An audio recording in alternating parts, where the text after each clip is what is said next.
Hello, and welcome to the Week 13 edition of the Mega Podcast here on thelines.com. Matt Brown, Adam Candee, Stephen Andress. Everything we do, absolutely free. So take 1 second right now. Hit that subscribe button down below if you're watching us over on the YouTube channel. And if this is just the audio version, go ahead. 5, 4, 3, 2, 1. See, I give you plenty of time to go and hit the subscribe button there. Get a rating, hit a 5-star rating. Really do appreciate that. If you want to follow us on the Twitter machine, at Stephen Andress 1. At Adam Candee, 2 E's, no Y, at Matt Brown, M2. Got a very interesting week of games, some pretty tight spreads, none of these massive lines that we have been seeing in the last few weeks. So we'll see. How are we going to tackle some of these, or are these going to be complete pass? Of course, we'll give you our thoughts on each and every game, whether we have a bet in our accounts or not. So let's kick things off here, fellas, with the Pittsburgh Steelers and the Atlanta Falcons. This one, you can find Atlanta as a 1-point favorite. You can find the Steelers as high as a 1.5-point favorite. There's also pick'ems out there. So you get kind of what this is likely to do between now and the time this kicks off. It's going to ping pong back and forth between both teams being 1-point favorites. Not really all that significant unless you're playing one of these teams in a teaser leg. 42.5 is your total. There are some 42s out there as well. So I have the Pittsburgh Steelers plus 1.5 in my account. One of the first bets I made this week. Now I don't think that I'm buying at the highest point with the Pittsburgh Steelers. I know the counterpoint to this, if somebody's backing the Falcons, is going to be that, hey, primetime win for the Steelers. This is, this number should be bigger. You're buying in at their highest point, but I don't really know if I am. And here's my angle in this, fellas, is I actually think I'm just kind of buying in on the Steelers on an upswing, but I don't think I'm buying in at them on the highest point. I think Kenny Pickens is starting to figure out the game a little bit better. I mean, last week, if you look at those counting stats and you say, oh man, it didn't really blow anything away. Well, yeah, but they didn't throw the ball in the second half. Now that's not on him. That's on the sidelines and the people that are calling the plays. He can only do as a rookie what they're telling him to do. And in the first half, I think he looked fine. I think George Pickens looked fine. I think that Watt looks fine for the Steelers team. So I think that they're, kind of in that, if we power rated them, which we do 1-32 every week over on thelines.com, they're in that like high 20s, low teens. Like, they're below average, but not one of the worst teams in the league. And I think the Falcons are certainly on the other trajectory heading downward. Adam, I'll start with you because I know that Stephen and I are kind of on the same page when it comes to this one.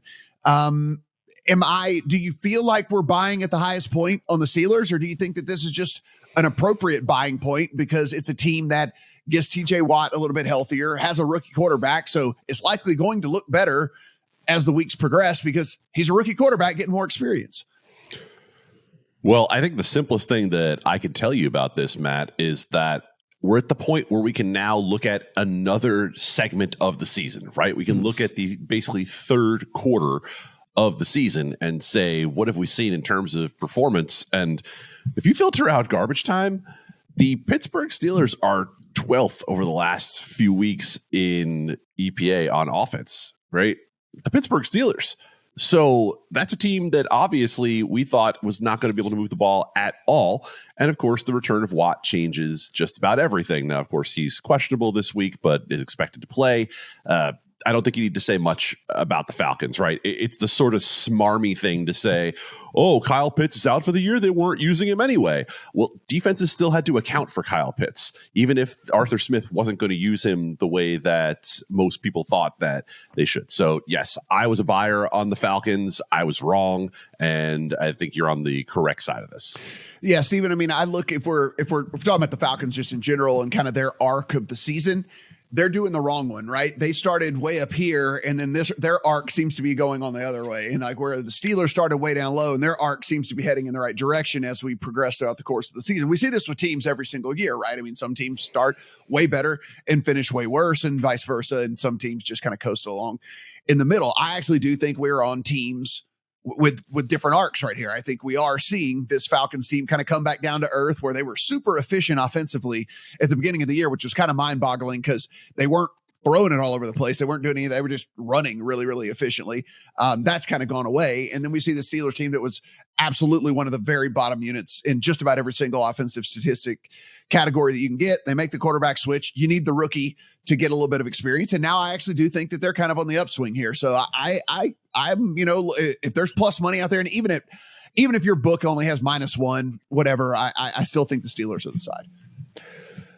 For sure. The redeeming quality of the Falcons offense, like you said, was a very efficient running game. But since the Steelers have come out of their bye week the past 3 weeks, Pittsburgh is second in rush EPA, fifth in rush success rate. So the Falcons don't even have the best running game in this matchup. So what's left to like about the Falcons against the Steelers in this one? And the answer is not much. If you look at that sample since kind of reconfiguring this team and the offense and getting TJ Watt back, across the board on offense and defense, the Steelers have been better than the Atlanta Falcons. So the fact that as we record this on Friday morning, there is still one book out there that has the Steelers at +1 instead of the -1s we see everywhere else. I took that as a 6.5 point teaser, more than the normal 6, and -130 price on a 6.5 point teaser, and got the Steelers up to +7.5 here, because with what the Falcons are trotting out there with a very below average offense and a defense that hasn't been able to really stop anybody all year, this is not a team that's going to win a game by double digits, let alone against a team that on paper is better than them in every facet of the ball game, including with their rookie quarterback, Kenny Pickett, who since coming out of the bye week has a positive completion percentage over expected, which has been a little better than Marcus Mariota on the other side. So if you guys still see that Rogue One and want to tease it up 6.5 to get +7.5, that's great. If you just want to bet on the Steelers at the best price possible straight up, I think that's a great play too. So guys, this is the other angle here in this. And again, I sometimes we have to do a little bit of speculating in sports betting as well. And one of the reasons why I think the Falcons are just kind of a fade for me, maybe moving forward in general, is I think we're one bad half away from getting Desmond Ridder at all times, right? And like, I don't want to be backing a team that's going to be throwing some rookie quarterback out there for the first actual real game experience in his career. But I think we're always one bad half away from getting Desmond Ridder, because look, you spent a decent draft pick on him. You know, the future is not Mariota for this team. And so at some point they will make that decision.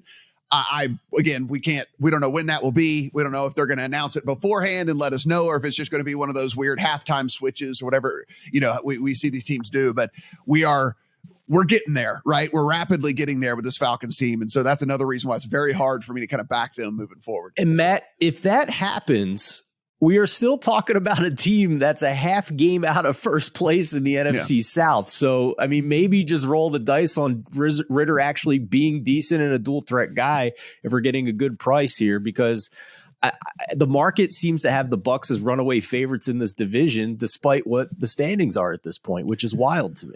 Yeah, I do think that that's a live, just not necessarily this week, because I don't know for sure, because I'm just guessing. Right, not this week. As you watch the Falcons moving forward, if they do make that switch, that's going to be a live betting opportunity on the other side of the game. So just keep that in mind as we move on. Green Bay Packers and the Chicago Bears, as we sit right now, 3.5 in favor of the Packers, 44.5 is your total. Guys, this is looking like the Bears are going to commit organizational malpractice and run Justin Fields out there, even though the season is over and he has a shoulder injury. And the reason that this team got much better is because he was running the ball, using his legs. And when you run the ball, you get tackled and you land on your dadgum shoulders and stuff. So anyhow, that's neither here nor there. Aaron Rodgers says he's going to play as well, Steven. So now we see this number sitting, this was sitting 4.5 in favor of the Packers, now down to, like I said, there's an expensive 3 out there. There's a juicy 3, and there's a bunch of 3.5s. Yeah, so I'm operating under the notion that Justin Fields is healthy enough to run the offense we've seen from the Chicago Bears. He was a full participant in practice, and that to me gives Chicago the best chance to beat Aaron Rodgers and the Packers than we've seen in a long time.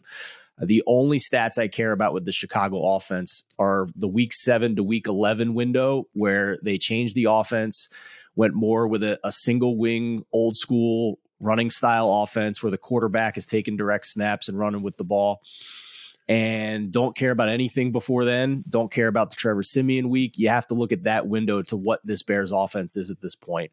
And when they're utilizing Fields as a rusher, they have been very strong. And we're looking at a Packers defense that has failed miserably to stop the run. They're bottom of the barrel in that regard.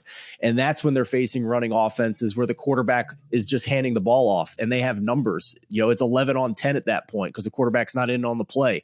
Now you have a big, strong quarterback running and it's even numbers and you're getting better numbers in the blocking game for this offense.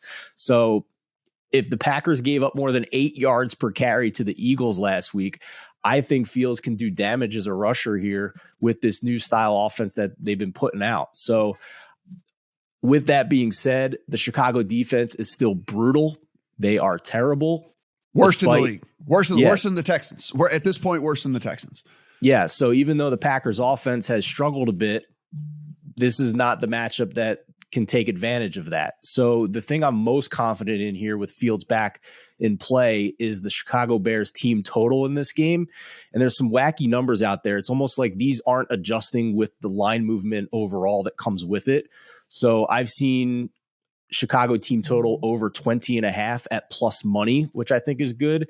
And I've seen a book still keep 17.5 out there, but with a lot of juice at minus 160. That one's at BetMGM. So shop around a little bit, but I think anything under 21 here at minus 110, if that's the number, is fine with me.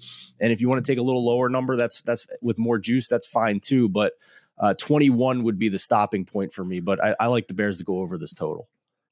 Adam, you do some traditional sports talk radio, and so indulge me 15 seconds here. Both of these teams are doing organizational malpractice by starting these quarterbacks. Like Justin Fields is the future of your organization, and running him out there in a season that's dead when all he can do is basically injure himself further is organizational malpractice. And then Aaron Rodgers with multiple injuries should not be starting either in a dead season for multiple things as well. It behooves them to lose games moving forward. 2, if you decide you want Aaron Rodgers back as your quarterback next year, you might as well try and keep him as healthy as possible and not run him out there and have him get more injured. Or if you're going to move away from Aaron Rodgers in the offseason, then you need to get Jordan Love some reps. It's crazy. Both of these teams are committing organizational malpractice and all of this, but neither here nor there. I guess if we're going to get Rodgers and we're going to get Fields, is 44.5 too low? Because we know that this Bears defense is ridiculously terrible, and the Packers defense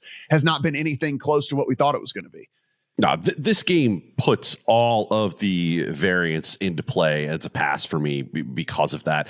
Is Rodgers going to play the whole game? Is Fields going to play the whole game? What can they do if they can play? There's way, way too much for me to try to figure out to get involved in this. But I'll say this much about the Green Bay Packers in particular.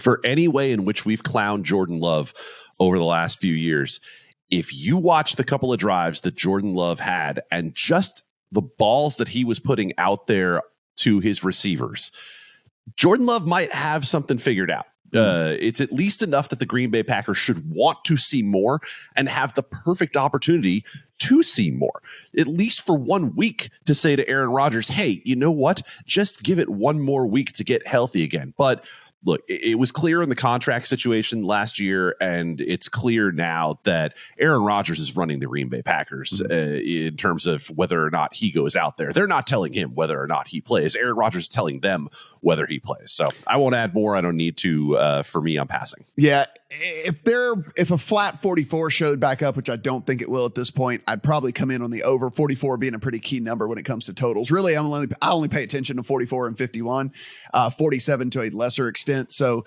44.5 is pretty big for me if I want to play an over. So I don't think that I'm going to be looking at it there. If a flat 44 did show back up, I think I would be looking at that. I mean, if both guys are going to get out there, there's going to be points scored in this game. So that's kind of the look for me in this one. Jacksonville Jaguars, Detroit Lions. This is sitting 1 point in favor of the Jacksonville Jaguars, a total of 51. There is a rogue book out there that kind of seeing this a couple of different times this week where these 1 point lines where we do have the Lions as a 1 point favorite. Adam, when we take a look here, we did see a big time comeback win from the Jags last week. I don't know if that influenced this line incredibly much because we've seen a Detroit Lions team as well that has been kind of moving up and marching up and down the field. And I think this is one of those feel-good teams people want to bet. People like to get behind. People, and let's be for real, offenses look much more like it did in weeks kind of 1 through 3 of late than it did more in the middle of the season. So that's why we're looking at a 51 total as well. It was one of the first games I scratched off for me this week. If someone wanted to make the compelling case to me that they want to play the over even at a 51, I'd listen to you. I do think that both offenses can score on these defenses. I do think that the quarterback play is at least sufficient enough to get some points on the board. I just at the 51, I'm not willing to pull the trigger here. So this was a scratch off for me. I think the play is Lions in this spot. I don't have it in quite yet, but it's not hard to figure out when the Lions were bad. It's when they were hurt on offense, right? When they've been healthy on offense, they've been good. That doesn't mean the defense is good, but at least means that on that side of the ball, the last 4 weeks, they're 6th in offensive EPA per play. This team has been fairly explosive, and we're talking about a defense that in that same period over the last 4 weeks has gone from abysmal to meh. They're 15th in EPA allowed per play. So if you buy the Jacksonville Jaguars off last week, you're buying one of two things. You're buying the name brand of the Baltimore Ravens, or you're a Trevor Lawrence believer who has been waiting for that game. And to me, I'm not giving them that kind of credit off one game. I'm looking at a Detroit team that has actually played fairly well with a defense that has improved some. And I can't see a reason where I would get to Jacksonville on the road when I know that the Detroit Lions are playing better. Stephen, there is props to be given to the Jags, who rallied to score 18 points in the fourth quarter and beat the Ravens 28-27 last week. But there's also a thing where we have to say, well, you were down double digits in the first place, so that's not great, right? I mean, it's kind of a double-edged thing. You're like, yes, that was a good comeback. You also allowed yourself to get into a 2-score deficit as well in the course of the game. I mean, look, do I think that the Lions can score on this Jags team? Absolutely, right? I mean, the Ravens offense, I think at this point, I think we would all admit a healthy Lions offense is probably better than a Ravens offense, at this point. And so I think it's a step up in competition against the Jags. I think the Lions do put some points on the board. I do think, though, that there is a lot of variance in this game, right? I mean, there's always going to be the Trevor Lawrence bonehead interception factor. There's always going to be the same thing on the other side with Jared Goff, all of that. So for me, that's why I didn't play it. What were you looking at here? So I teased this up when the Jags were 1-point dogs. Again, a 6.5 point teaser, paid the -130. And if you are paying more than -130 on a 6.5 point teaser, then your book's ripping you off and you should go shop somewhere else. Just an PSA there for everybody. Admittedly, I did not feel good about the Jags covering last week in a game where they won outright. So I agree with you guys about that. I thought that they did not play well for 3 quarters, but credit where it's due in the fourth quarter. They were outgained 6.1 to 5.4 yards per play, and 5.4 is below league average if you look at the season. So great quarter, not a great game for the Jaguars. With that being said, in this game, I do think it's pretty unlikely that the Jags lose this game by double digits or by more than one possession. So that's why I teased it up. I do agree with you guys that I think it's closer to a coin flip in terms of who's actually just going to win the game outright. I think it's going to be a pretty close game. I do believe in Trevor Lawrence, and it's not just because of the fourth quarter against the Ravens. I think that we are seeing the light come on here. I think we are seeing growth under Doug Peterson. Since let me get my numbers right here. Over the last few weeks here, I think it's over the past 4 weeks, Trevor Lawrence is number 1 in the league in completion percentage over expected. And that was after we've seen stretches this season where he was bottom 5 in the league in that category. In the last 4 weeks, he is 6th in success rate. And if you look at what our concern was earlier this year, if you guys were listening early on, we were talking about the fact that Trevor Lawrence was doing very well against zone defense, but very poorly against man defense. Well, that's now leveled out a little bit. He was 31st in completion percentage against man defense through week 7. That's now up to 14th. he was 16th versus zone. That's now up to 12th. In terms of passer rating, through week 7, he was 27th against man defense. That's now up to 18th.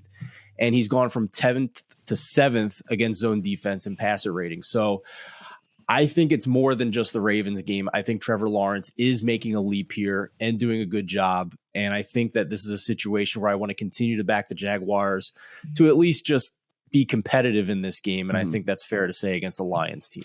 Yeah. I mean, I don't expect either one of these teams really to blow the other one out unless we get one of these bad quarterback performances that we've gotten from, both of these guys throughout the course of the season. So it'll be interesting. Look, it's a fun game. I mean, who'd have thought I'd be excited about a Jags-Lions game right in week 13, but I am. That one's going to make one of the TVs. Can't wait to get that one up. New York Jets and the Minnesota Vikings. As we sit right now, Vikings are 3-point home favorites over the New York Football Jets, a total of 44.5. The Mike White Show went out, did what the Mike White Show was supposed to do against what we have already said is the absolute worst defense in all of the NFL. In the middle of that game, they lost 2 of the only guys that had a pulse on that defensive squad. And so Mike White comes out looking like a savior, in which he just did what he was supposed to do against the worst defense in the entire NFL. Vikings get it done on Thanksgiving, find themselves where they can clinch the North this week. So in week 13, Vikings can clinch the division and not have to worry about whether they're going to the playoffs or not here pretty soon. I'll start with you, Steven. You are backing the New York Jets in this one. Yeah, I'm good with any way to back the Jets in this game, to be honest with you. Our senior writer, Mo Nawara, bet them to cover 3. He also sprinkled some money line. I'm being a little more conservative. I teased this up. I think we're going to hit 2.5 in this game. I got it early. So this is kind of my anchor teaser leg of the week here. I've taken the Jets a little unconventional. It's not your straight Wong teaser, but up to 9 in all my teasers this week on a 6-point teaser here. So Matt, you and I are just going to continue to disagree on the Minnesota Vikings here. I think they are far outperforming what their record is if you look at their statistical profile. You and I last season and in the preseason railed against the Las Vegas Raiders as the luckiest team in the NFL last year. And the Vikings are arguably even luckier than the Raiders were a year ago. The Raiders were 5-1 in games decided by a field goal or less. The Vikings are 3-0 in that category. The Raiders went 7-2 overall in 1-score games last year. The Vikings are already 8-0 in that stat. They ranked 7th in fumble luck. The Vikings are 4th this year. The Raiders won 8 games in which they trailed at some point last year. The Vikings have already trailed in 7 games this year. And Todd Furman also had a great stat this week. The +5 point differential overall for the Vikings this year is the worst in the NFL to this point in the season by a team with 9 wins in history. So this is I think a team that is far outperforming what their overall record is.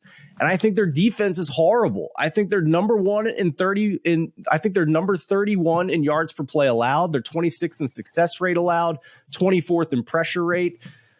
No, the Bears were not a good defense for Mike White to face last week, but he's not getting tested this week either against the Vikings defense. And I think the Jets defense is phenomenal. And I think that they're going to be able to pressure without blitzing Minnesota this week. So yeah, I'm just going to continue to fade Minnesota, and maybe they continue to get lucky and the coin flip comes up their way in these fourth quarters. But you and I have talked a lot about other teams like this, and I'm still a little surprised that you like Minnesota as much as you do.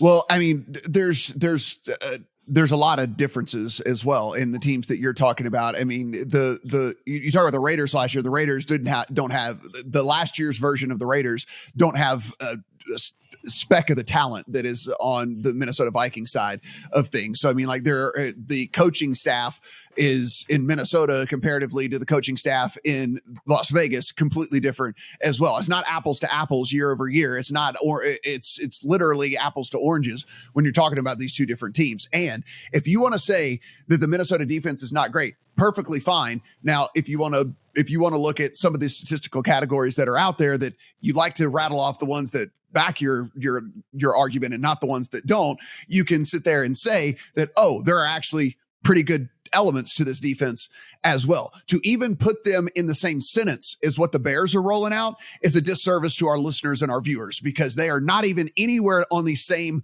level. The Bears are so far worse on a defensive front than every other team in the NFL. And like I said, including the Texans at this point, they are completely talentless.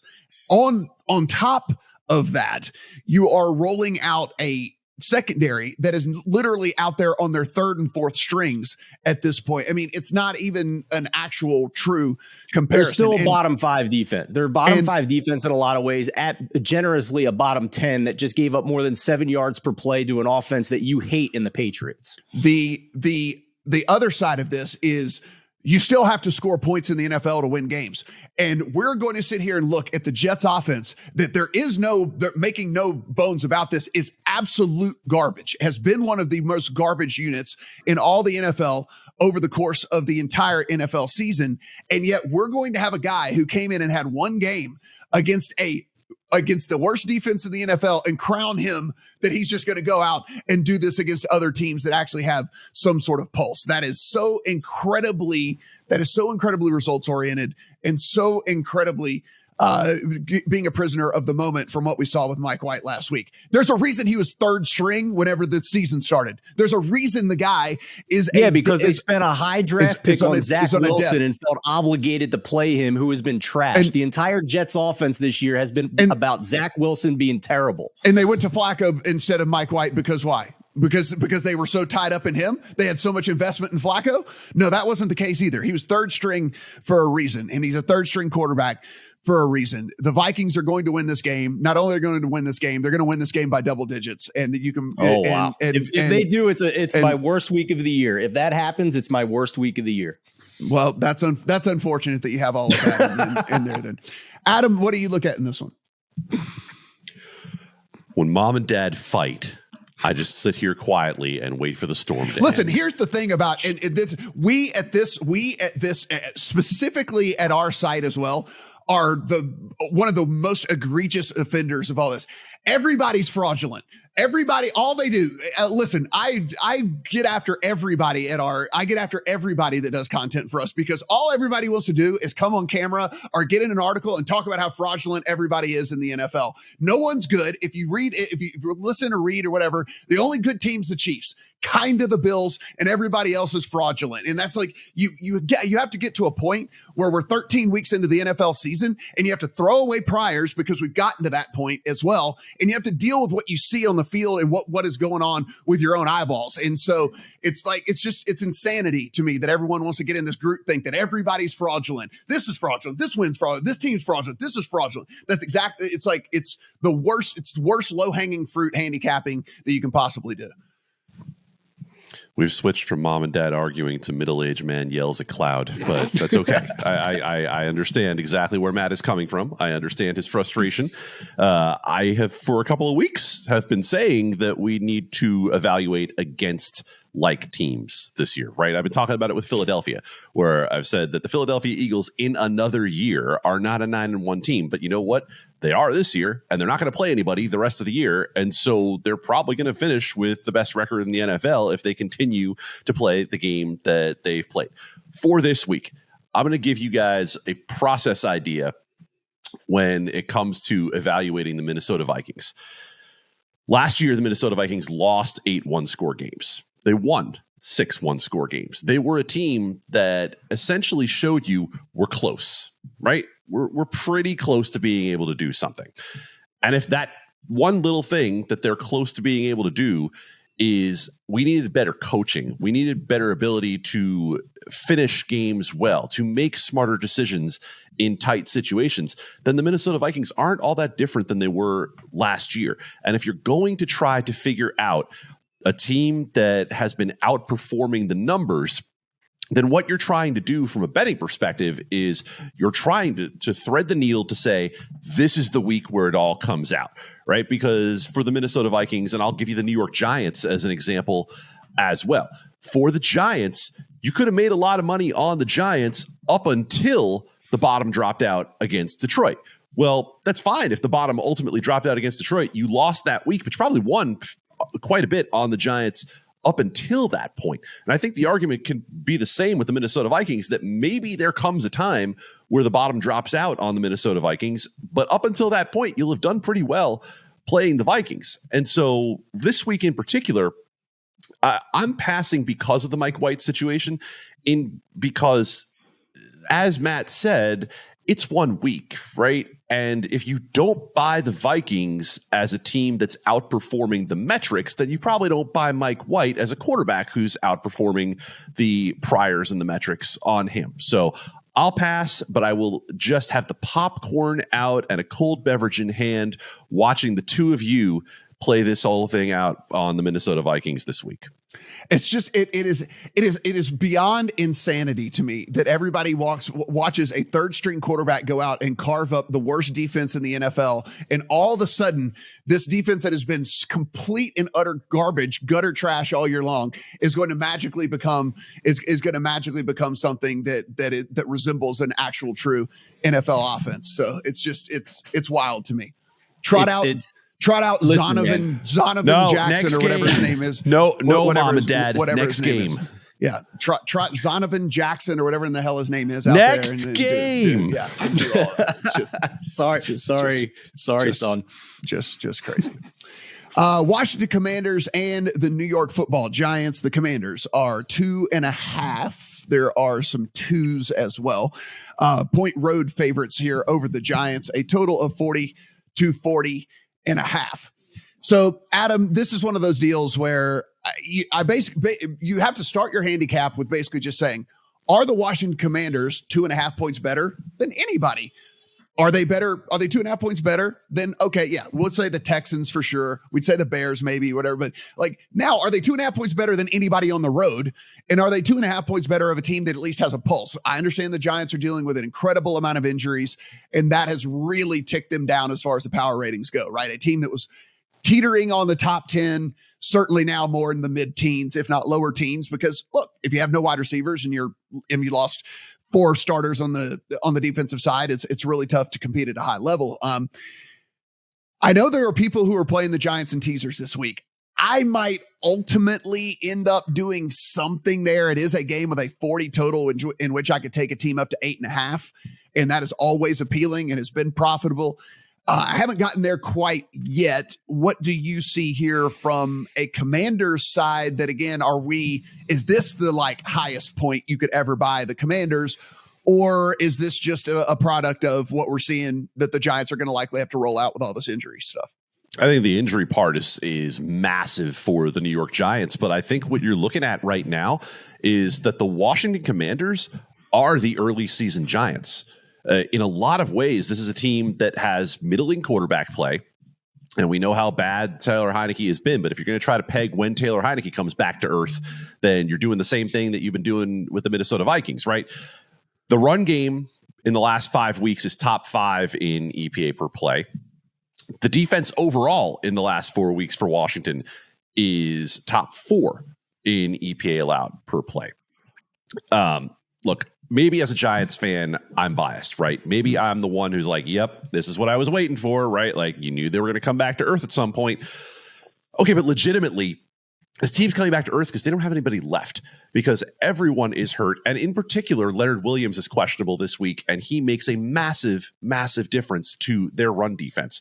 So I see a game that's probably something along the order of Washington 20, Giants 10. That keeps me off the potential teaser with the Giants. I know it's a system play, right? To get a home dog plus 8.5, 40 points. If you want to play it, I can't begrudge you that. I think that's a smart play based on the system. But as someone who watches the Giants every week, the injuries and the lack of talent appear to have caught up to the Giants in a noticeable way now.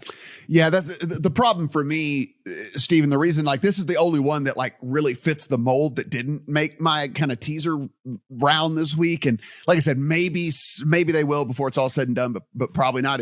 And it mainly comes down to the fact that there's really no backdoor thing here with the Giants either, right? I mean, with all these guys hurt, all the receivers hurt, all the everything. It's I don't, if I'm sitting down 10 or I'm sitting down 13 and I need that backdoor cover, I just don't know if I have that, and that's why I tease her leg with the Lions, I guess, is always at least heartwarming that, there's always the possibility for them to like come back in the back door. Yeah. Like, or whatever, you've got them on Rice State where you've got all these, and there just isn't that on the Giants side of things. And so for me, it's tough whenever I look at it and say, if they don't front run or at least basically like keep this thing just, within a field goal the entire time, I'm probably going to end up losing this bet. And so that for me is what kind of kept me off of it. This is going to stun you, Matt, but a bet that you and Adam are hesitant to make, I fired. I bet the board again this week.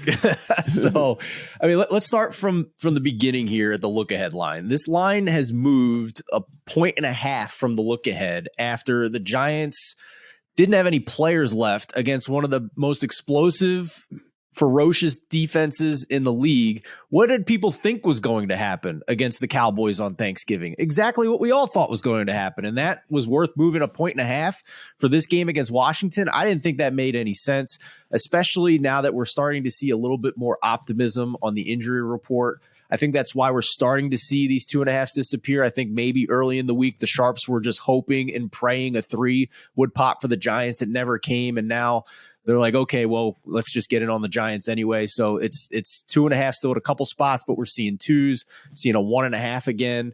So there is interest in the Giants here. I think it is because they're getting healthier. Evan Neal returned to full participant, the right tackle. The center is back to limited for that offensive line, which is big against the Washington front four, who's generating a top 5 pressure rate despite being below average blitz rate. So it's a difficult matchup on defense, but I think there is optimism. I think there were a ton of guys returned to practice on Thursday. I'm hoping that continues in a positive direction on Friday. So we'll see how that goes, but very happy to bet against Taylor Heineke winning by 2 scores in a teaser leg here after for weeks we talked about how he's just been an inconsistent quarterback and really should have more turnovers than what he has at this point. So yeah, I'm in, man. Giants plus 8.5 is good with me. Well, like I said, look, taking 8.5 in a game with 40, especially with a home dog like this, is in years past, that is an auto play. You don't even handicap it. You're not worried about anything like that. I mean, and like I said, I might end up with some sort of something on the Giants. I don't think it'll make the full round robin kind of like, play that I've got going on right now this week, but yeah, certainly not an anchor teaser leg like you like to say, right? This is one teaser. Yeah. This one I might pair with one that I really, really, really like and just kind of, try to get some extra exposure to that one. I'm just not buying in on the Commanders as a road favorite against it. I'm just not doing it against anybody. I understand that there's a pretty bad situation out there for the Giants from an injury standpoint. Tennessee Titans and the Philadelphia Eagles. Boys, this one is sitting 4.5. It has come down a whole point, and some books even have opened this at 6. And so it's come down 1.5 points, 4.5 in favor of the Eagles, 44.5 is your total.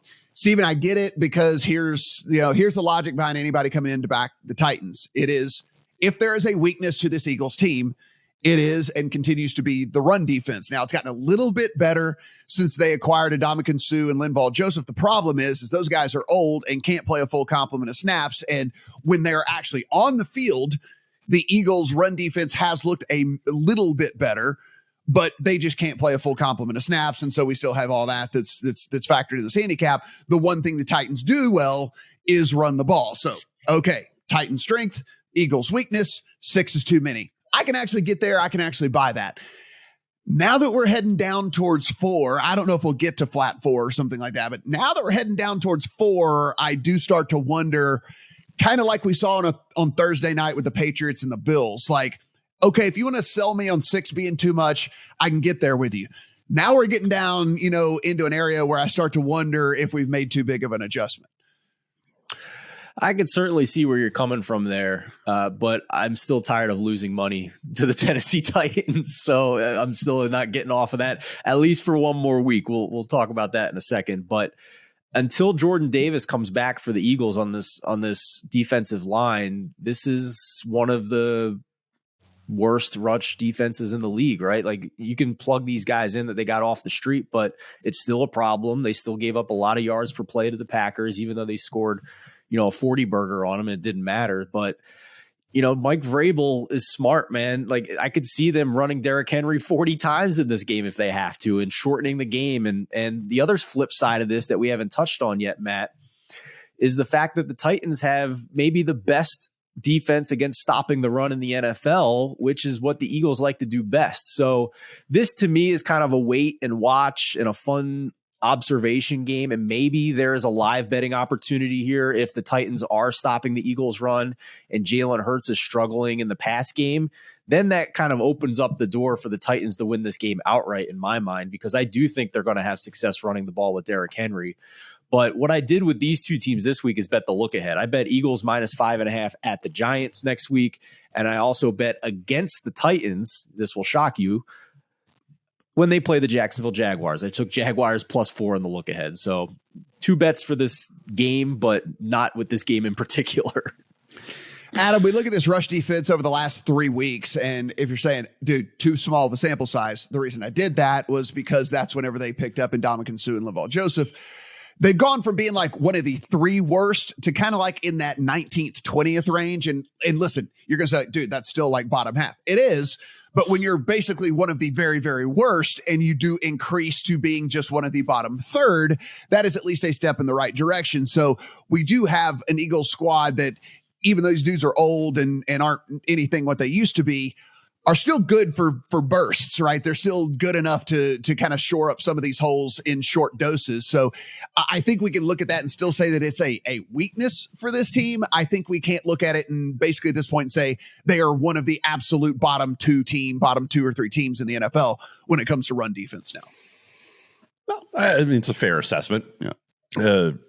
I have been on the other side of the Titans for a lot of the year. And again, remember, at the beginning of the year, and even up until this week, I'm lower on the Tennessee Titans in my power ratings than most other places that I look. And yet I still have been on the Texans numerous times and done well on the Texans, the Titans, I should say, numerous times. This isn't the week for that.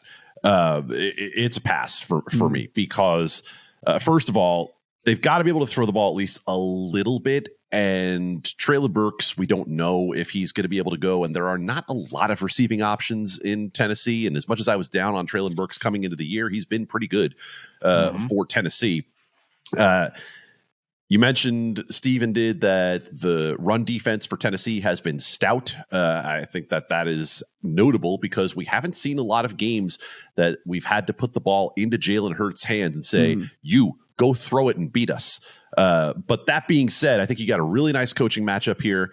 I think both teams will do a pretty good job of exploiting the other team's weaknesses. I don't want to get in on a side here because, like I said, as much as Tennessee has been printing money for a lot of the year, I don't think this is the team to try to push that edge against. Yeah, it's one of those. It's a very tough handicap, which is why I'm not on the game either. Because look, you got Bradbury and Slay, who are awesome corners for sure, but then you have these other injuries in Avonte Maddox, and you've got the Chauncey Gardner-Johnson-ish injury there for the Eagles as well, with the whole lacerated kidney thing and all that. So I start to look and I go, well, they're kind of vulnerable, certainly over the middle of the field and out of the slot. But I'm like, well, are the Titans really the team that's going to take advantage of that? There's just a lot for me to try to get to in this thing, which is why I ended up on a pass as well. It's going to be a pretty interesting game, and one where I think that the Eagles can cement, maybe, because I still think there are some true doubters out there for the Eagles. I think that's one of those games where the Eagles can maybe cement that, hey, look, no, they are absolutely unequivocally one of the top 3 teams in the NFL. And then, we kind of move on from there, but it'll be one I'll be paying close attention to, but not one in my account. If the Eagles can run on this defense, look out. The rest of season, look out. Denver Broncos and the Baltimore Ravens. This is one that is in my account and in my account multiple times. Ravens are 8.5-point home favorites over the Denver Broncos. 39.5 is your total. I was a little worried because we did have a DNP earlier in the week for Lamar Jackson, only for him to come back the next day and participate fully. So not worried in that. You can take the Ravens down from an 8.5-point home favorite to a 2.5-point home favorite against the lowest scoring team in the NFL against a defense. Adam, this is one that we were talking about, how just absolutely locked down it was. And here over the last month, there's been some cracks. It's not like it's bad. It's still a good defense, but it's not like this, hey, you cannot move the ball at all, completely shut down defense. And whether that's just motivation, we know the locker room hates Russell Wilson. We know you've gotten shouting matches in there and all the different things, stuff like that. Taking the Ravens down to 2.5 to me was the very first leg that I put in the account. It's in the round robin with a couple of other teams. I have it in just about every single fashion that I can get at here because look, the Broncos just can't score points, and the Ravens defense getting a little bit healthier, playing a little bit better here over the last month of the season as well. You tell me they just got to win by a field goal. I think they win by a field goal. I think under is probably my approach for this game. I don't trust the Baltimore Ravens nearly as much as I trusted the Baltimore Ravens earlier in the year. Something's wrong. I don't know exactly what it is, if it's just health. But, overall on the offensive side of the ball, the Ravens have not been the team that I expected them to be. Now, we saw a video of a Denver Broncos defensive lineman going up to one of the highest paid starting quarterbacks in the NFL, screaming in his face. Yeah. And that quarterback responding by bopping his head like he had Sade in his ears. And that was one of the most disturbing scenes I've seen on NFL sideline. They can try to pass it off and say, oh, well, we're just frustrated. Well, we know why you're frustrated, and we know who you're frustrated at. And the fact that that player basically responded by, yeah, bro, I get it. Yeah, I'm good. Let's ride. Is disturbing. So, yeah, you want to play the Ravens teaser leg down? Play the Ravens teaser leg down. Any way you want to fade the Denver Broncos, fade the Denver Broncos. I'm fine with it. I'll choose mine as going under. It's insane that this has become a team that I'm looking to absolutely fade with a defense like that. But again, over the last month, so guys, since week 9, like I said, not bad, but not good. If we're talking like EPA per play on the defensive side of the ball since week 9, they're 18th in the NFL, this defense. So it's like they were super, super, super elite for the first 2 months, and they're slow. And now they've had some injuries as well on the defensive side of the ball, and that's certainly something to keep in mind, right? But they're slowly kind of ticking down the deal here, and I don't know if that was just a small sample size aberration or if this is more of something we're going to see continue over the course of the rest of the season. But it is a team that is not quite as stout as we had originally thought, in my opinion. Steven, what are you looking at here? If you guys remember the movie Draft Day, the Browns NFL draft movie with Kevin Costner, and he's getting on the phone and he's asking people, why didn't anybody go to his birthday party? Why didn't anybody go to the quarterback's birthday party? And we had a real life version of that this week with reports of half the team not going to Russell Wilson's birthday party. It was, we talked about headline of the week the past few weeks. That was the headline of the week. That was awesome. It's gotten so bad in Denver that we're having birthday party reports about the chemistry of this locker room. So yes, I am 100% interested in a Baltimore teaser leg here, down to -2. You could still get it at -2.5. To your point about the defense with Denver, 17th overall on the season. So you're talking about lately. I'll talk about on the season stopping the run. 17th in rush DEPA, outside the top 10 in success rate against the run, against one of the 2 best rush offenses in the NFL. So we could talk about the Ravens' offensive issues against better teams.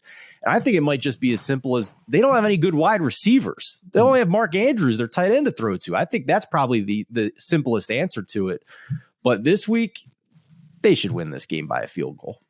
Since week 9, and DVOA, we know, is not the end all be all, but since week 9, the Denver defense is 27th in DVOA. I think they're just on the field too long, Matt. They're just playing way more plays than most every other defense because the offense can't move the ball. Yeah, I love this teaser leg. Like I said, I have it in multiple different directions. 8.5 down to 2.5. Really do like that one a ton. Cleveland Browns and the Houston Texans. 7-point road favorites are the Cleveland Browns. The total sitting here about 47.5.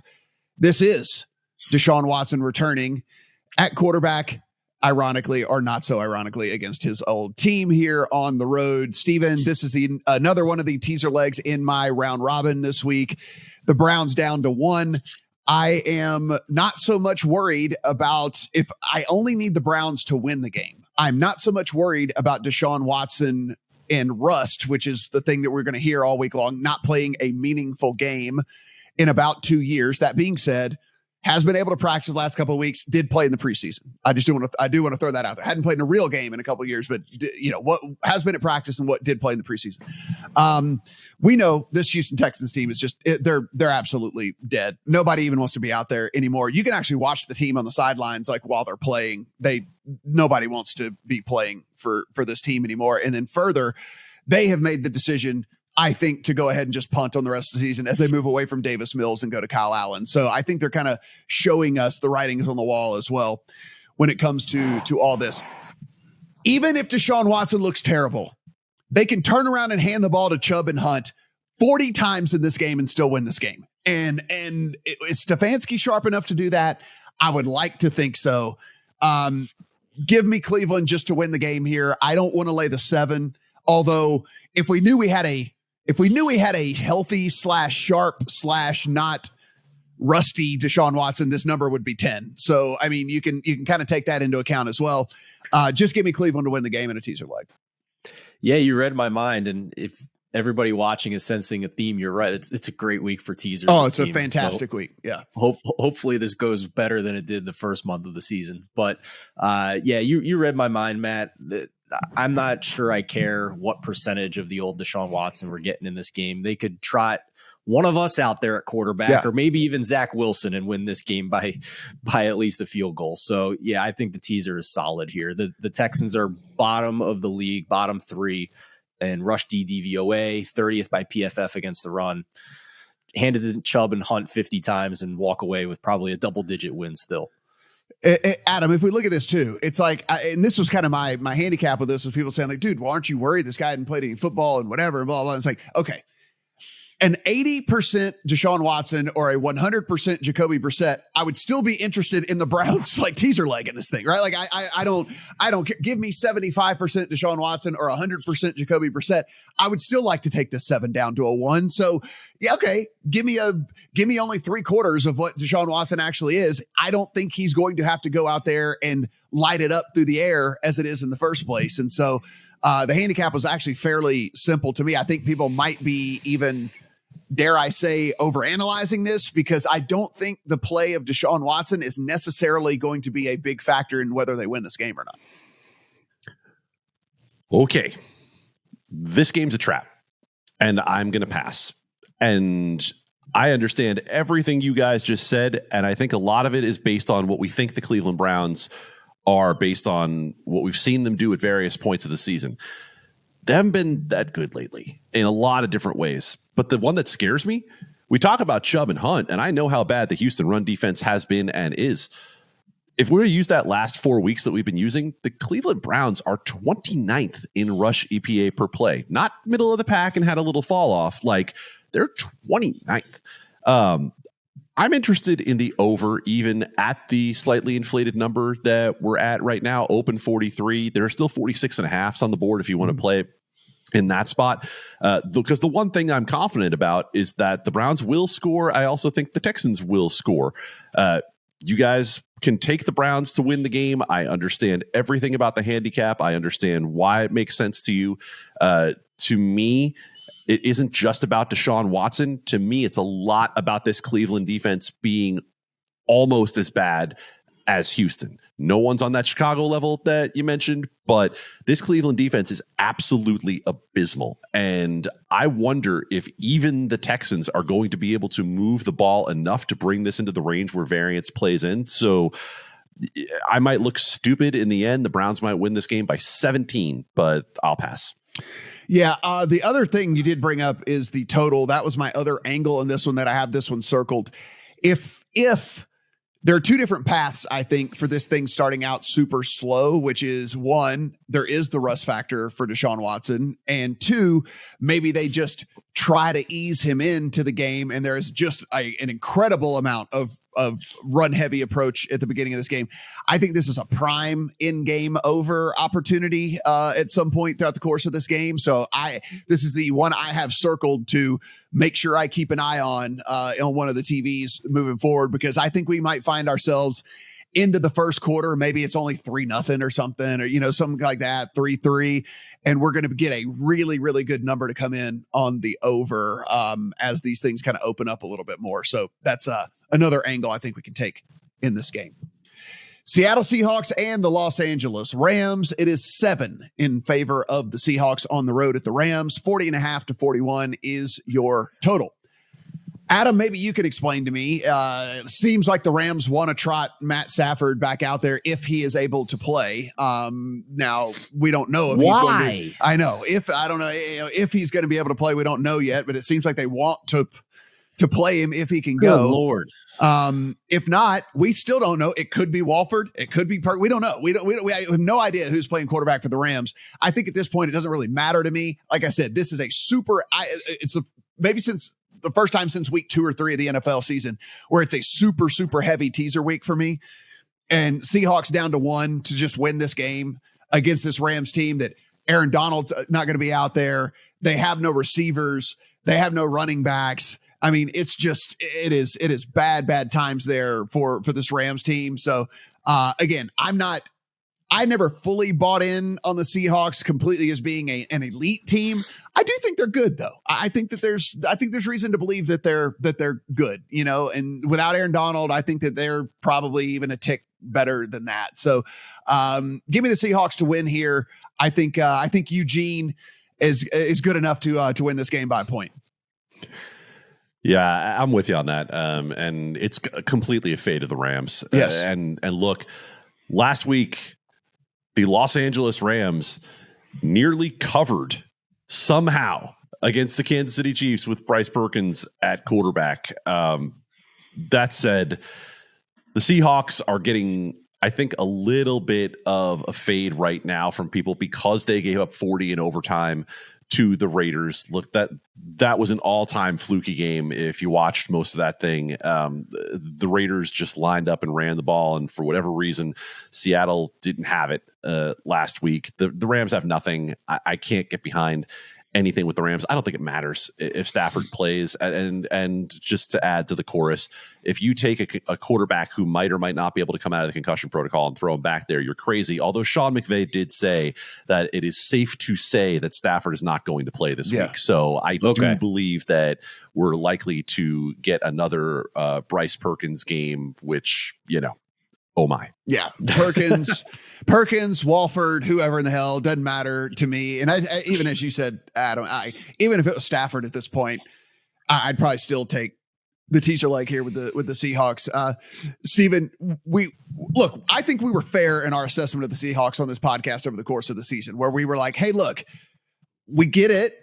Like, they're much, much better than we thought, but not necessarily elite like some of this stuff might kind of portray. And I think we've seen that happen here over the last month of the season. But I do believe that they are much better than I thought. I do believe that I was wrong in the assessment of what this team is. And certainly on the defensive side, I think that they're not one of the bottom 3 or 4 units like I thought they were going to be. They might be more middle of the pack-ish. And if that's the case, and Eugene is playing quarterback as well as he is, I think they can win this game by a point. Is that Gino's real first name, Eugene? He is. He's Eugene Smith. Yeah. I had no idea. Yeah. Something new every day. He's Eugene Smith. Yeah. There you go. We do our power rankings every week. We do it for that week. And I think I had the Rams 30th this week.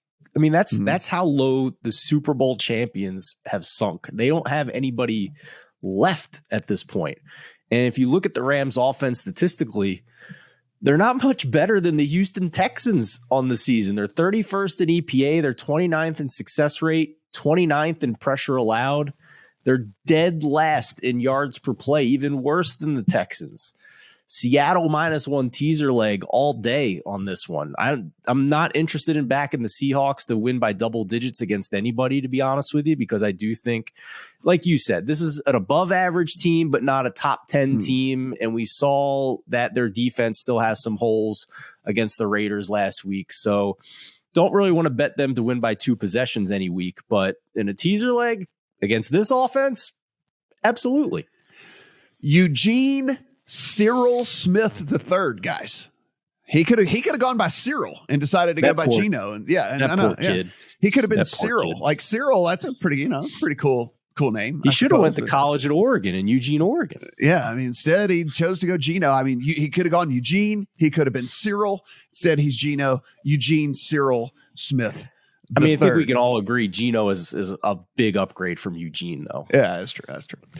Miami Dolphins and the San Francisco 49ers. The San Francisco 49ers are 3.5 to 4 point home favorites over the Miami Dolphins. It is a total of 46.5. There is a 47 out there. Steven, I think you and I are on the same page when it comes to this one. I took the full 4 on the Dolphins as road underdogs in this thing. And basically what it comes down to with me, I have started to really, really come around on the fact that this offense, whether you believe in Tua and his raw skill set or not, at this point, I think is irrelevant. We're 13 weeks into the season. What Mike McDaniel is doing with Tua Tagovailoa and this offense and how he is drawing things up has maximized not only the skill set of Tua and what he does do well, but getting the ball into these playmakers' hands, drawing up ways to get them involved, not only close to the line of scrimmage, but further down the field as well. I think McDaniel might be one of these sharp ones, guys. Like, I think he might be one of these guys that we're talking about in 5 years when we say, oh, yeah, but the Mike McDaniel factor, right? I mean, it's one of the things where we say with Bill Belichick, but the Bill Belichick factor, like, I don't know. I think we might be talking about that with this Miami Dolphins team. It's almost beautiful how some of the beginning of these games are scripted and how they do with his plays and stuff. He has really, really maximized the talent level for this Dolphins team. And look, the 49ers defense is good. They ain't seen nothing like the Dolphins anytime soon, right? I mean, it's been clunker after clunker after clunker after clunker. And listen, they've shut down all those teams, and there's something to be said for that in the NFL. I'm taking nothing away from the 49ers at all. I just think on the other side of a field goal, me getting a full 4 here with the Dolphins is just a little bit too much. Yeah, I'll take it one step further with Mike McDaniel. I think he is sharp. And when we use that term, we're mostly talking about scheme and what you're doing from a statistical standpoint. So I think he's passed that test with flying colors. But I think he also has been the portrait of organizational leadership as well. From all the clips we see and what the players have to say about him, they love this guy. There's like a genuine rapport that has been built, not just with Tua, but the rest of the players on this roster, where they've all completely bought in. They're all getting along so well. There's just a great camaraderie, it seems, in this locker room. And what he has done with Tua has been nothing short of amazing. If you strip out the 3 losses the Dolphins had without Tua, from week 1 to 3, the Dolphins had the #1 offense in the NFL in EPA. A stat that the Chiefs have dominated in the Mahomes and Andy Reid era. If you go to week 7 through 12, when he came back, the Dolphins have been #3 in EPA, #1 in drop back EPA, a passing offense that hasn't just been good. It's been better than Mahomes in that stretch. So it has been remarkable. And this game is so fun because it is great strength in the Miami offense versus great strength in the San Francisco 49ers defense. And I'm going to use an analogy here. We're in the middle of the World Cup. I kind of look at this game like a double chance soccer bet. Do I want to bet on the 49ers to basically win by a touchdown or more in this game? Or do I want to bet on the Dolphins to win or lose by less than a touchdown? I'm going to take the double chance on the Dolphins here to cover 4 in this one with that offense. Adam, we take a look at this, Miami. The talk is just about the offense, a ton. The defense that was really bad at the beginning of the year, and you talked about it. There are different parts to the season. We can kind of chop things up. We can start to look, and each individual team's different seasons might look different, right? We might be able to say, okay, this is how this team profiles insert major injury here or whatever, right? Or insert injury cluster here. Or this is how this team looks before, this guy got fired or this whatever, or this quarterback took over. Well, with the Dolphins, we're really had that, right? I mean, other than the Tua injury there for a week and a half or whatever, we've had a pretty consistent look at what this Miami team looks like. And so what we have seen is an offense that has been at the top of the league all season long, but we've seen a defense that has started to creep up in the rankings in every little category. Now, not great by any stretch, but they were super poor at the beginning of the year. and have started to play a little bit better along the way as well, which I think makes this team really dangerous against a team like the 49ers, where the 49ers come at you definitely defensively each and every week, no matter what. Offensively, let's give them a little wiggle of the hand here. I mean, they scored 13 points on the Saints last week, and the Saints are no murderer's row on the defensive side of the ball at all. Now you got a banged up Christian McCaffrey, a banged up Deebo Samuel. Elijah Mitchell is out for several weeks for this team, so they're not healthy on the offensive side. More than a field goal just seems like too much for me with Miami. So I think this is a game, guys, where I'm going to play it, or at least handicap it, as you're either going to see Miami win this game outright, maybe not by a lot, but Miami wins this game outright, or San Francisco blows them off the field, and you can play an alt-out to, if you're comfortable with 6.5, if you're comfortable with 7.5, I think you can do it. Now, here's why. As good as the Miami offense is, they are 31st in PFF pass blocking grade right now. And we know how good the San Francisco pass rush is.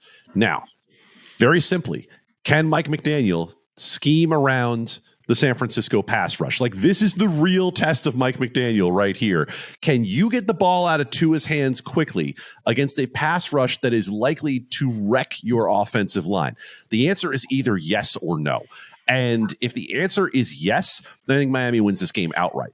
If the answer is no, then I think San Francisco might just take them and blow them away. Because if Tua goes back to anything that looks like the Tua that we just talked about, right? The Tua where the tools aren't right, then it's a matter of the scheme having broken down, not necessarily Tua having broken down. And we know that in past years, Tua Tagovailoa had the least time to throw before pressure of any quarterback in the NFL.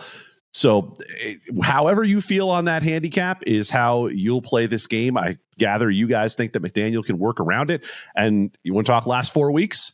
And I'm fine talking last 4 weeks because this is inherently a small sample size sport. Yeah. We can talk about small sample sizes. We have 16 games, 17 games every year to talk about, right? It's not baseball. We don't have 162 games to evaluate. You have 17 games. Yeah. So if you want to chop it up to 4 weeks, then you can look and say the Miami Dolphins are number 1 in dropback EPA. They're almost double the number 2 team. So again, I think it's, for me, this handicap is real simple. Comes down to that pass rush versus the offensive line of Miami. I don't have a play for it. I do think you could probably watch the first drive or two of this game and play it in game if you figure out what is going to happen there.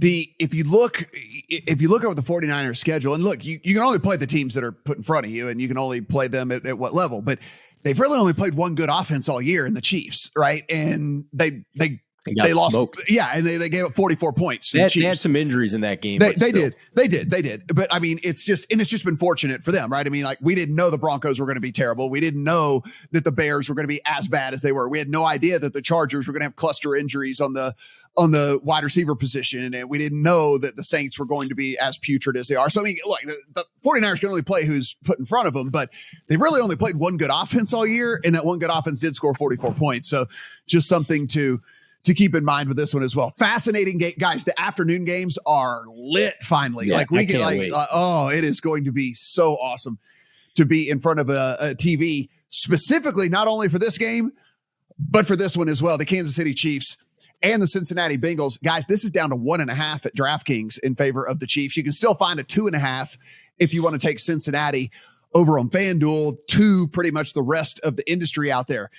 Cincinnati took money quickly. When we look at this one, Adam, this opened 3. That 3 did not last but minutes, and those 3s were instantly gone.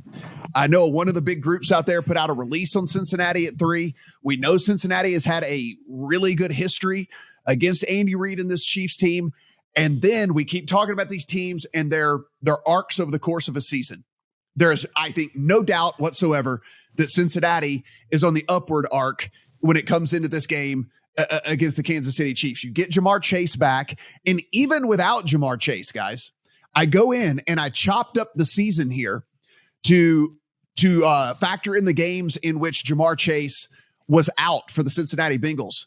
The number one team in the NFL EPA per play on the offensive side of the ball, the Cincinnati Bengals, with Jamar Chase out. The number one offense DVOA in the NFL over the last 4 weeks with Jamar Chase out, the Cincinnati Bengals. They were getting it done without him.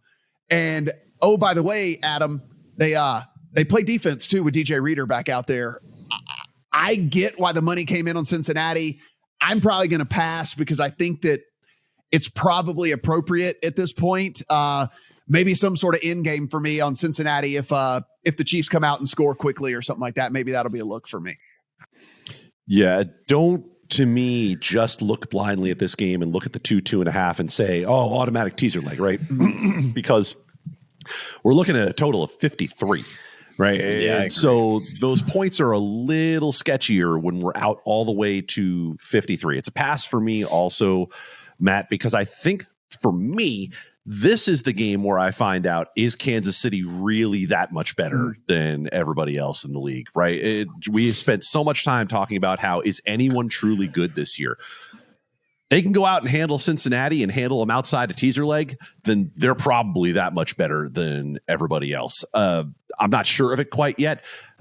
Frankly, I was looking at the Rams last week at 16 and thought to myself, is Kansas City really a team that's going to blow anybody off the field quite like that? Well, let's find out. Let's find out how they're going to be against Cincinnati. Again, you might want to bet it live, right? Like they might look great, and you think to yourself, okay, yeah, I'm willing to lay more than a field goal with them if they go out and score quickly.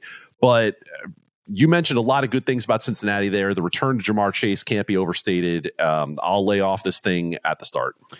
Yeah, this is an end gamer for me, Steven.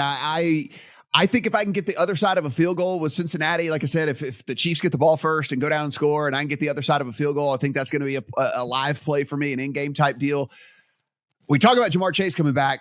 DJ Reader coming back was the big thing last week. If you saw what they did to Derrick Henry and the Titans, like if you can't run on Cincinnati now at this point and they just have to and they can actually just kind of sit back like we were talking about, that this like shell defense that Patrick Mahomes – look, they figured it out to some extent, but it still does not allow them to function and run the offense like they want to.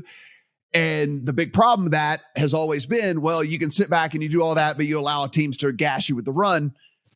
DJ Reader last week, at least against the best running back in the NFL, certainly didn't allow him to get anything done either. So fascinating matchup, fascinating game.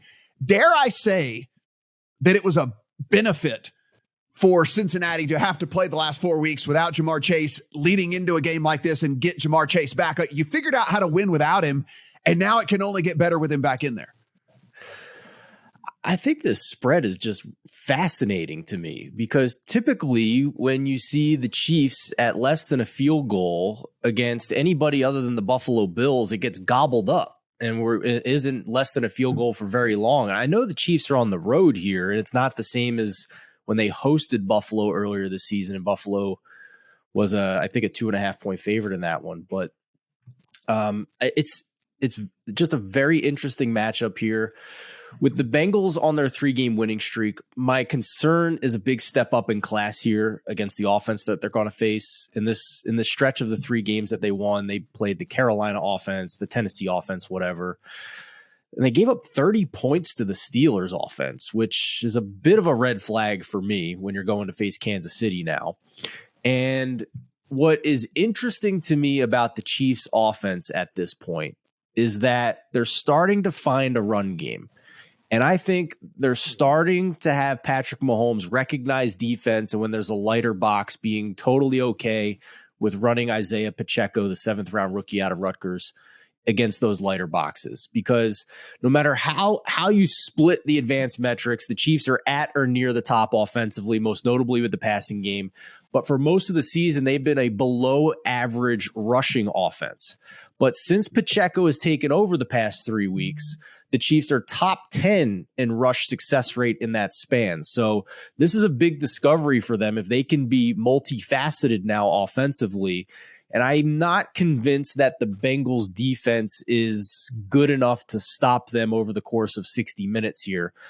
Now, I will also admit, I think the Chiefs defense is average at best. Yeah, so it's fine.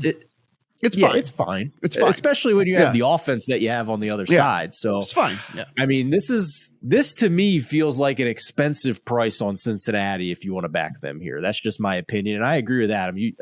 The Chiefs are the last team that I ever want to tease up against because they are them and the Bills are the teams that are most likely to win by double digits against anybody. Oh, yeah. That one was wiped off for me instantly. Cannot wait for those two games for sure. Like I said, I'll be looking in game there on Cincinnati if I can get on the other side of a field goal. Last afternoon game, the Chargers and the Raiders. As we sit right now, the Raiders are 1 point home favorites over the Chargers, a total of anywhere between 49 and 50. Steven, look, this is one of the first games I scratched off this week, so I don't have a ton here. Look, if we're doing this pod next week and we're talking about that the Chargers won by 10 or that the Raiders won by 10 or that either one of these teams won by 17, it wouldn't shock me at all. We've had incredible up and down performances from both of these teams all year. Both teams capable of lighting it up on the offense. Both teams have put out complete stinkers and duds. Games like this, if it's a coin toss, I'd rather just go flip coins. I'm not interested. Yeah, I'm with you. It's the most volatile game on the slate, if you ask me. And we talked about this when they played week one. Whenever these two teams play, there's a whole large range of outcomes here. Derek Carr had 3 picks week one, but it was his first game in a new system, so who cares? Just a fun fact: since having a good cry at the post game press conference, he's top 5 in EPA the past 2 weeks. So that's a stat. Share that's your actionable. Feelings, that's actionable information right there. Listen, really, men, share your feelings. Get it out there. Talk to somebody. And this, guys, I want you two to know this is a safe space. If you ever feel like you need to share some feelings, we can do that. But it is a pass for me as well. Adam, maybe you have some insight here on this. So literally the first game I scratched off this week. I'm not even kidding. Like I go down every single week, literally the very first game that I scratched off. I didn't want to even waste any brain power on this one. No, that's fair. And I won't waste anybody's time with more analysis. Oh, no good. Right. No good for you on this one either, huh? No. All right. Yeah. It's just, sorry guys. This one's just, it'll be on a TV and it will exist and it will happen on Earth. Actually down the street from me, it'll happen, but it won't be anything that I have my hard-earned money on. Final game on the Sunday slate is the Colts and the Cowboys. Right now, 10.5 in favor of the Cowboys. 44 is the prevailing total, though you can find a 43.5. You can find a 44.5. So as always, we say shop around. I think this line is completely appropriate. Adam, I'll go to you. Cowboys are double digits better than the Colts. They are. This Colts team is exactly what we thought whenever they put in a rookie coach that's never coached before and a rookie play caller that's never called plays before and a quarterback that's complete dust in Matt Ryan. I mean, like the Colts are who the Colts are. The Cowboys are double digits better. I think 10's appropriate. If that's the case, probably not going to induce a bet from me. God help me. I am probably looking at that 10.5 and can't lay off Indianapolis. Wow. All right. I do tell. I buy it with the Dallas Cowboys in terms of the defense. I don't bet defense, bet offense. And look, the Colts have not been the defense we expected them to be, but they've been enough. And in terms of, is this a team with backdoor potential? Remember we talked about the Giants earlier, said this is not a team with backdoor potential. If they're just going to let Matt Ryan go out there and fling the ball around for a while, if he has time to fling the ball around for a while, then there's at least the potential here for it. I haven't played the 10.5. I'm not out here advocating that sort of enormous risk. But if this is the direction of this thing, and then 44.5 total, 10.5 on an Indianapolis team that for some reason I have not been able to completely quit. I might actually do it. Yeah, there's a 143.5. I'll have to see if that translates to the sister book here in Vegas. If that's the case, I might play the over. I think the Cowboys can play into the 30s on their own. And so I'm asking for 10 points out of the Colts, 10, 12 points out of the Colts. I think that's possible as well, even if it's garbage type stuff. So I might be looking at a total in this one. Steven, I know you do have a bet in on this one. Yeah, I haven't made it quite yet. I'm going to play an alt spread on the Cowboys here. I think Matt Ryan and this offensive line are going to get completely dump trucked by this pass rush of the Dallas Cowboys. He's a statue back there. Micah Parsons and company are going to wreck this game for the Colts offensively. And we haven't talked much about Dak Prescott, but since returning from injury, top 3 in a lot of the advanced quarterback metrics, including number 1 in success rate, number 2 in completion percentage over expected. And the rushing offense during that span is up to top 6 now that Tony Pollard's getting more work here. So I think there's an argument to be made that Dallas is the best team in the NFC, and I can't wait for them to play the Eagles here coming up soon now that they have Dak back. I think it's an interesting debate on whether or not Dallas is the top team. The books have the 49ers ahead of the Eagles now as the top team, despite the Eagles in line to get the 1 seed still. But, Matt, I'm going to let you kind of play game show here. You take your pick. If you had to pick Cowboys minus 13.5 at plus 122, minus 16.5 at plus 173, or minus 19.5 at plus 243. Which one of those you take? I'd probably just take the 13.5. The 2 touchdowns.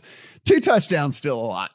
People have had these teams have had trouble. Tell me about it with what happened on Thanksgiving at the end of the game, by the way, with the Cowboys. That was a friggin' killer. Absolute madness. Guys, we'll have a full breakdown of Monday Night Football, so be sure and check the channel. We'll have a standalone video on all of that. As always, everything we do, absolutely free. So go ahead, help us out. It costs you nothing to support us. Just hit the subscribe button down below. Give us a thumbs up. That's how you can do your part. We're not asking for money. Just give us a thumbs up. That's all we're asking for here. And if you're listening to the audio portion of this, subscribe, rate, review. That also helps us climb the charts. We do appreciate that as well. You want to follow Adam at Adam Candee, 2 E's, no Y. You want to follow Steven at Steven Anderson 1. You want to follow me at Matt Brown M2. Good luck on all your bets here in week 13.